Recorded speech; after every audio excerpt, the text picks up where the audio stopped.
আসসালামু আলাইকুম। গ্রামের রাস্তায় আসলে কী যে ভালো লাগে। গ্রামে ঘুরতে আসলাম শ্বশুরবাড়ি। দেখেন চারপাশটা কত সুন্দর, কি বাতাস, গাছগুলা কীভাবে নড়ছে দেখেন।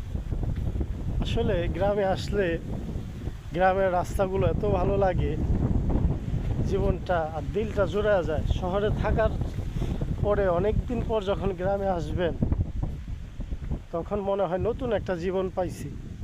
আল্লাহ তাআলা গ্রামের ভিতরে এত শান্তি, সাদামাটা জীবন কিন্তু শান্তিটা অনেক বেশি। কোনো ডিপ্রেশন নাই, কোনো হতাশা নাই, কোনো পেরেশানি নাই। সকালের খাবার আছে তো দুপুরের খাবার নেই, তারপরও বাজে কোনো টেনশন নাই।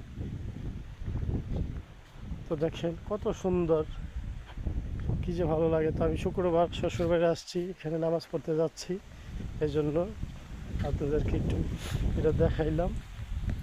দেখতে থাকেন, সবাই ভালো থাকেন। আসসালামু আলাইকুম।